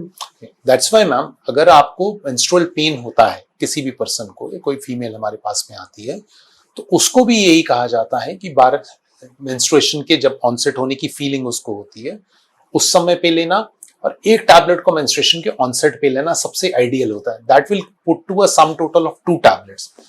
और बहुत फ्यू गर्ल्स होंगी जिनको उसके बियॉन्ड नेसेसिटी होती है, क्योंकि that is the time the maximum amount of hormonal change is taking place. और अगर उसके बाद भी रिपीटेडली रहती है तो एक बेसिक गायनेकोलॉजिकल इवैल्यूएशन जरूर कर लेना चाहिए कि out of the way pain जो है उसका रीजन क्या है। तो फिर इसका मतलब ये है कि चाहे पैरासिटामोल हो या कोई माइल्ड पेन किलर भी हो, अगर उसे भी आप बिना कुछ सोचे समझे लेते रहेंगे तो it can actually damage the liver. किसी भी मेडिसिन का यूज जो एक्सेसिव है, अनकंट्रोल्ड है, अनमॉनिटर्ड है, वो नुकसान पहुंचा सकता है। तो अगर हम, ये तो बात हुई मेडिसिन की, पर अभी आपने ये बिल्कुल सही बताया कि किस तरह से इनका जो डिपोजिशन है वो देखा जाएगा बॉडी में। अक्सर होता है हेल्थ कंडीशंस को देखकर सप्लीमेंट्स भी प्रिस्क्राइब किए जाते हैं, जैसे कि मैग्नीशियम हो गया, कैल्शियम हो गया, आयरन डेफिशिएंसी या हीमोग्लोबिन कम है तो आप फॉलिक एसिड की ले रहे हैं, आयरन की ले रहे हैं, विटामिन डी के सप्लीमेंट अब सबको लेने पड़ रहे हैं, तो क्या ये भी डिपॉजिट हो जाएंगे? देखिए, देयर आर, हमारे जो विटामिन हैं 2 प्रकार के विटामिन होते हैं, एक वाटर सॉल्युबल विटामिन हैं, एक फैट सॉल्युबल विटामिन हैं। जो वाटर सॉल्युबल विटामिन हैं वो विटामिन बी, विटामिन सी है। जो फैट सॉल्युबल है विटामिन ए और विटामिन डी है। Okay. जो वाटर सॉल्युबल विटामिन हैं वो बहुत अच्छे होते हैं, आप किसी भी मात्रा में लें उसको यूरिन और किडनी बाहर फ्लश आउट कर। वो कौन से विटामिन होते हैं? विटामिन बी और विटामिन सी। तो folic acid vitamin B complex का एक हिस्सा है, तो आप जितना भी लेते हैं यूजुअली आप उसकी किसी भी प्रकार के नुकसान में नहीं आएंगे। विटामिन ए और डी दोनों की टेंडेंसी शरीर में फैट में रिटेन होने की होती है, they are fat soluble vitamins. तो विटामिन ए तो बाय एंड लार्ज बहुत ज्यादा यूज नहीं किया जाता है, एंड एक्सेप्ट फॉर आंखों की कुछ समस्याओं के अंदर बच्चों को विटामिन ए दिया जाता है। विटामिन डी का यूज काफी इन दिनों में बढ़ा है, बिकॉज कि हमारा सन के साथ एक्सपोजर कम हो गया है जी। एंड साथ ही साथ में जो पैरामीटर्स हैं, जब हम जितने सो कॉल्ड हेल्थ चेकअप्स कराते हैं, इनवेरिएबली सबका विटामिन डी लेवल लो आता है जी, क्योंकि सारा इंडोर है। अब हम हर समय अंदर हैं, एसी चल रहा है, लाइट है नहीं, नेचुरल यूवी लाइट के साथ हमारा एक्सपोजर है नहीं। अगर आप घर से बाहर भी निकलते हैं तो भी आपको, क्योंकि इतनी डस्ट और पोल्यूशन है, वो जो यूवी रेडिएशन मदद करने वाली है वो तो हमारी स्किन तक पहुंचती नहीं है। अगर स्किन तक पहुंच भी रही है तो स्किन एक्सपोज्ड ही नहीं है, सिर्फ हाथ है, फेस है, उससे पूरे शरीर का नहीं जाता है। तो at any given point of time अगर आपको विटामिन डी की कमी आ रही है तो सबसे पहला सजेशन यही होता है कि वंस अ वीक लेना विटामिन डी को, 12 हफ्ते तक उसको लेकर के 3 मंथ्स के लिए लेना चाहिए, और उसके बाद एक बार लेवल्स को रिव्यू करना चाहिए। तो विटामिन डी के साथ में हमें ये ध्यान रखना है कि आफ्टर 12 वीक्स हम एक बार लेवल्स को रिव्यू करके देखें। उसके बाद में अगर हम मेंटेनेंस डोज की तरह लेना चाहते हैं तो once a month is more than enough. Vitamin D की टॉक्सिसिटी के साथ भी हम पेशेंट्स को देखते हैं जो हमारे पास वॉमिटिंग की समस्या, सरदर्द की समस्या, विजुअल डिस्टर्बेंसेस, इन सब के साथ पहुंचते हैं। तो ऐसा नहीं है कि विटामिन को कंटिन्यूसली लेना भी कोई समझदारी है, पीरियोडिकली उसको रिव्यू करना हमेशा मदद करता है। सो ग्रोइंग फेज के अंदर, प्रेग्नेंट वुमेन के अंदर यहाँ की जरूरत है, ये रेगुलर है, हमें चाहिए ही चाहिए। But apart from that it can never become a rule of thumb. हाँ, अगर आप सुबह 11 बजे से 1 बजे के बीच में जो बेस्ट यूवी रेडिएशन होती है, उस समय यदि आप 20 मिनट के लिए स्किन का एक्सपोजर करते हैं नेचुरल सनलाइट को, तो विटामिन डी आपके शरीर में स्पॉन्टेनियसली नेचुरली प्रोड्यूस होता है। अब सिंस क्योंकि हमारा एक्सपोजर ही नहीं रहा है सनलाइट के साथ में, अनफॉर्चुनेटली इसलिए हमारी डेफिशिएंसीज हो रही। इवन देन जो भी हम चीज खाएं, कोई भी विटामिन, कोई भी medicine, it should always be regulated and monitored. और अगेन मैं हमेशा पहली बात पे ही वापस आ जाता हूं, अगर आपका लाइफस्टाइल ठीक नहीं है तो आप कितनी भी चीजों को लेते रहेंगे, it is not going to help. Is it due to कि over the period of time जैसे ही आप प्रोग्रेस करते हैं इन एज, तो absorption of mineral and vitamin कम हो जाता है, तो इसलिए सप्लीमेंट प्रिस्क्राइब कर दी जाती है? थोड़ा सा आपकी बात बिल्कुल ठीक है। There is some changes which happen समय के साथ में। जो हमारी पेट की और आंतों की एब्जॉर्ब करने की कैपेसिटी होती है, उसमें डेफिनेट फर्क आना शुरू होता है। और मोस्ट ऑफ द टाइम जो एक सेंस ऑफ देखिए किसी भी दवाई के साथ 2 फैक्टर्स हैं। एक डेफिशिएंसी का फैक्टर कि एक चीज शरीर में कम है, आपने उसको रिप्लेस किया और पर्सन बेटर हुआ। और दूसरा एस्पेक्ट ये है कि कभी कभी एक सेंस ऑफ वेलबींग भी क्रिएट होती है, जो प्लेसिबो इफेक्ट भी होता है। तो हर मेडिकेशन का काम सिर्फ ठीक करना नहीं है, एक प्लेसिबो देना भी है जिससे पर्सन बेटर फील करना शुरू करता है। ये बहुत कॉमनली हमने देखा है बुजुर्ग लोगों के बीच में, जिन लोगों को हमने जैसे कि अब ऑब्वियसली उनकी फिजिकल कैपेसिटी टू ईट उतनी अच्छी नहीं रहती, डाइजेशन अच्छा नहीं रहता, कई बार दांत नहीं है तो चबा नहीं सकते हैं, फिजिकली कमजोर हैं, या कोई ऐसी हेल्थ कंडीशन है कि वॉक नहीं कर सकते हैं। तो इन सारी चीजों के साथ में पेशेंट को ये लगता है कि अगर मैं सप्लीमेंटेशन ले रहा हूं तो मैं थोड़ा सा एडवांटेज की तरह रहता हूं। उन सब लोगों को भी हम यही सजेस्ट करते हैं कि 6 मंथली जो भी आप अपने पैरामीटर्स कर रहे हैं उसमें इन चीजों को देखते रहें। अगर आपका हीमोग्लोबिन ठीक है तो आपको किसी आयरन सप्लीमेंट की कोई जरूरत नहीं है। अगर आपका विटामिन डी लेवल ठीक है, कैल्शियम लेवल ठीक है, again you don't require a supplementation. तो अगर डेफिशिएंसी आई एक रिपोर्ट में कि विटामिन डी कम है या कैल्शियम आयरन कम है, तो सप्लीमेंट आपको दी गई, आपने खाई, तो उसको कितने महीने खाएं और उसका रिव्यू कितने टाइम बाद लें? विटामिन डी को तो 3 महीने के बाद में देख लेना चाहिए, क्योंकि वीकली देने के बाद में with in 12 weeks it should start going up. अगर वो स्टार्ट गोइंग अप आ जाता है तो वंस अ मंथ कर देना उसको एनफ होता है। And may be after a year, 1 साल के बाद आप दोबारा चेक करके देखें, लेवल्स अगर सफिशिएंट लेवल्स में आ चुके हैं तो आप उसको बंद कर सकते हैं। पर वो लेवल्स गिरते नहीं है वापस? एग्जैक्टली मैम, इसीलिए फूड के साथ में बेटर करना होता है। तो द आइडिया जो भारत सरकार की कोशिश रही है, and which is a very commendable job, कि इसमें फोर्टिफिकेशन करी जा रही है मिल्क की और मिल्क प्रोडक्ट्स की। अगर आप ये अमूल और मदर डेयरी के पैक्स देखते हैं तो उसमें बकायदा विटामिन डी की फोर्टिफिकेशन है। So they are trying to give you a certain amount of vitamin D there also. Of course, अच्छा खाना, एक हेल्दी खाना का कोई सब्स्टिट्यूशन नहीं हो सकता। तो अगर मिल्क और मिल्क प्रोडक्ट्स ले रहे हैं, नट्स ले रहे हैं, फ्रूट्स एंड वेजिटेबल्स जो फ्रेश हैं वो ले रहे हैं, तो बाय एंड लार्ज आपकी अधिकतर विटामिन और कैल्शियम की रिक्वायरमेंट पूरी हो जाती है। तो जैसे अभी आपने बताया कि एब्जॉर्प्शन कम हो सकता है उम्र के साथ, क्या कोई ऐसा तरीका भी है कि आपकी आंतों का, पेट का जो एब्जॉर्प्शन है, जो आपके शरीर की क्षमता है न्यूट्रिएंट्स को एब्जॉर्ब करने की, वो भी बढ़ाई जा सके या इंटैक्ट रखी जा सके या मैनेज की जा सके? देखिए, खाना जितना फ्रेश बना हुआ होता है, अगेन वही बात है, जो पारंपरिक रूप से बना हुआ खाना होता है उसको खाने को एब्जॉर्ब करना आसान होता है। ओके। समय के साथ में तेल, घी, मसाले का प्रयोग धीरे धीरे कम कर देना चाहिए, क्योंकि over a period of time 50 की एज के बाद इनके फंक्शंस कमजोर होने शुरू हो जाते हैं। तीसरी चीज है प्रोबायोटिक्स का इस्तेमाल, जो नेचुरल प्रोबायोटिक्स और प्रीबायोटिक्स है उनका इस्तेमाल अच्छा होता है। तो दही का इस्तेमाल, फ्रेश फ्रूट्स का इस्तेमाल, वेजिटेबल्स का इस्तेमाल, ये वो सारी चीजें हैं जो हमारी मदद करती हैं। सर्टन थिंग्स, जैसे कि हमारे खाने में पहले जब मसाले डलते थे तो उसमें हींग और अजवाइन का यूज होता था। द नेचुरल कार्बोनेटिव्स ये डाइजेस्टिव प्रोसेसेस को अच्छा रखते थे। जिंजर और गार्लिक का यूज जो है, अदरक का यूज, लहसुन का यूज बहुत अच्छा माना जाता है पेट के डाइजेशन को इम्प्रूव करने के लिए। लेकिन उसकी मात्रा क्या है वो थोड़ा सा डिटरमाइन करना मुश्किल है, क्योंकि इसके लिए कोई साइंटिफिक एनालिसिस नहीं है। व्हाट वी हैव इज जो हमारे को ट्रेडिशनल विजडम जो चली आ रही है वो अवेलेबल। तो क्या सुपर फूड्स में, जैसे आपने बताया, एक तो अदरक लहसुन हो गया, कैमोमाइल टी के बारे में भी कहा जाता है, कई प्रकार की चाय हैं जो कहा जाता है आप लें तो वो आपकी गट के लिए अच्छी हैं, ये कितना सच है? देखिए, ग्रीन टी के मामले में काफी फेमस रहा है। 2-3 साल के लिए फूड फैट्स में ग्रीन टी काफी इन्वॉल्व थी। अभी आजकल थोड़ा सा जी। उसका फैट कम हो गया है। तो ग्रीन टी एक सर्टेन फैट की तरह है। अगर किसी को टेस्ट आता है, लेने में कोई बुराई नहीं है, अगर अप्रोप्रिएटली और प्रॉपर तरीके से बनी हुई हो। It has antioxidants in it. मुझे नहीं पता कि वो पैक्स में बन करके जब ग्रीन टी आती है तो वो कितनी यूजफुल रहती है। Right. Chamomile tea, I think it's currently जो नया फैड आ रहा है, स्पेशलिटी रेस्टोरेंट्स में अवेलेबल होती है। I have not taken it. Okay. And ये सारा का सारा वेस्टर्न लिटरेचर से कॉपी पेस्ट होकर के आ रहा है। जी। सो आई थिंक हमें जरूरत है कि हम अपने देश के लिए देखें, हम क्या प्रोबायोटिक्स नेचुरल यूज करते हैं। दही लस्सी का प्रयोग बहुत अच्छा है। बेसिकली हमारा खाना ट्रेडिशनली जो है वो जो हमारा ट्रेडिशनल खाना है वो पर्याप्त है।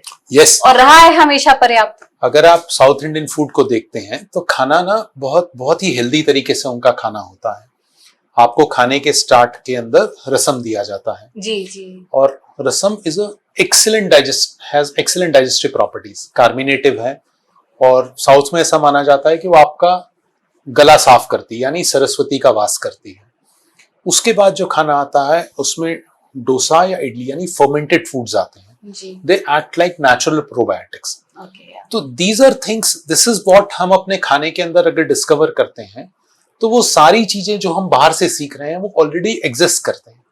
Nothing wrong in learning from outside, क्योंकि एटलीस्ट जो so called evidence based medicine होती है उसके लिए west is very particular and stringent. पर उसका ये मतलब नहीं है कि हम सारा कुछ उनको फॉलो करें। Right. And as far as food is concern, I think food सबसे अप्रोप्रिएट अपने देश का खाना, अपने समाज का खाना और अपने परिवार का खाना होता है। The more local we go is better. Yes, the more local and the more fresh we go. Sir, क्योंकि अभी हम गैस्ट्रो हेल्थ की बात कर रहे हैं और जाहिर तौर पे हमने लीवर की बात की, which is the main organ, एक छोटा सा सवाल पेट को लेके है। मेरी नानी जी एक कहावत कहती थी हमेशा से कि पेट नरम, हाथ गरम और सिर ठंडा, और डॉक्टर को मारो डंडा, वो मैं नहीं कहूंगी, but that is what her parameters were, कि पेट नरम होना चाहिए, हाथ गरम होने चाहिए और सर ठंडा होना चाहिए। देखिए, बड़ी बहुत सिंपल सी बात यह है कि दिस जो हमारी प्रीवियस जनरेशंस थी, दे वर नॉट हैविंग एविडेंस जो कि आज के समय में साइंटिफिक एविडेंस कहा जाता है, जिसको एविडेंस बेस्ड कहा जाता है। लेकिन उनकी common sense was very strong. तो कॉमन सेंस जो स्ट्रांग होती थी, वो लोग बोलते थे घर से निकलते हुए कि आप पेट भर करके खाना खा करके जाओ, क्योंकि उस समय बाहर खाने की अवेलेबिलिटी नहीं थी। हाँ। कोई दुकान नहीं होती थी, कोई रेस्टोरेंट नहीं होता था, कुछ नहीं होता, तो भाई पेट भर के जाओ ताकि आपको भूख ना लगे। घर से निकलते थे तो पानी दे देते थे साथ में, भाई पानी पीते रहना। हाँ। गर्मी का समय है तो लस्सी दे देते थे कि आप लस्सी बॉटल में डाल के रख लो और जहां पे भी लगे उसको पी लेना। नेचर ने भी ऐसा ही क्रिएट किया है। गर्मी के समय पे गीले फल आते हैं, सर्दी के समय पे सूखे फल आते हैं। So nature has been trying to do that. और जैसे आपकी नानी ने कहा कि बेसिकली आइडिया यही है कि जितना पेट हल्का रखा जाएगा आपकी हेल्थ उतनी अच्छी होगी। तो नरम पेट का मतलब हल्का नरम पेट का मतलब है कि उसकी डाइजेशन की प्रोसेसेस नॉर्मल है। वो खाना, उसको भूख लगती है, वो खाना हजम करता है, और खाना हजम करने के बाद जो नेसेसरी इंग्रेडिएंट्स हैं जो कि शरीर को पौष्टिक आहार चाहिए, वो सारा वो रख रहा है। शरीर में खून ठीक बन रहा है, शरीर का प्रोटीन लेवल ठीक बन रहा है, और दिमाग शांत रखने का पर्पस यही है कि हम, it is not physical health, आपकी मेंटल हेल्थ, आपकी स्पिरिचुअल हेल्थ, आपकी इमोशनल हेल्थ, वो तीनों चीजें साथ में उतनी ही जरूरी है। तो स्ट्रेस मैनेजमेंट भी उतना ही जरूरी है। Health is always holistic. और हेल्थ के अंदर कभी भी सिर्फ फिजिकल हेल्थ काउंट ही नहीं होती है। अगर आप स्ट्रेस्ड आउट हैं, अगर किसी भी प्रकार का स्ट्रेस है, वो आपको बहुत तेजी से बीमार करने की क्षमता रखता है। तो इसलिए जितना मन आपका शांत होगा, जितना दिमाग आपका शांत होगा, आप उतना उतनी क्वालिटी ऑफ लाइफ को उतना बेहतर रख सकेंगे, अपने आप को उतना हेल्दी फील करा सकेंगे।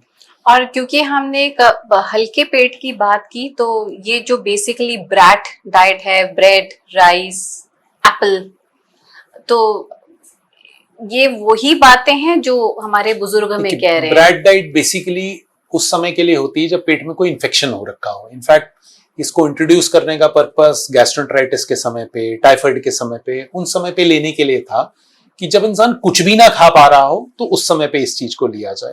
तो वही चीज हमारी जो एल्डर्स थे वो करते थे। वो बोलते थे कि आप दही ले लो चीनी डाल करके, आप थोड़ा सा खिचड़ी खा लो, जिसके अंदर फैट, प्रोटीन, कार्बोहाइड्रेट तीनों चीजें प्रेजेंट होती थी। यदि कुछ नहीं होता था तो पतला दलिया खिला दिया जाता था। तो ये ब्रेड डाइट भी उसी का एक वेरिएशन है कि आप कोई ऐसी चीज लेना चाहते हो जिसको डाइजेस्ट करने के लिए पेट को बहुत मेहनत ना करनी पड़े, पेट में किसी तरह की ब्लोटिंग नहीं हो और उसको एब्जॉर्ब करना आसान हो। तो ये कंसेप्ट उस डाइट के पीछे भी सेम सिंपल सा यही है। सर, आपके कंक्लूडिंग रिमार्क्स अगर मैं लेना चाहूं तो आज आपकी नजर में आप किसे हेल्दी कहेंगे, किसके लीवर को हेल्दी कहेंगे? What is that benchmark? What are those signs that you may see and say हाँ ये हेल्दी है? देखिए, हेल्थ को WHO ने भी यही डिफाइन किया है कि आपकी physical, mental, spiritual, emotional health जो है वो नॉर्मल होनी चाहिए।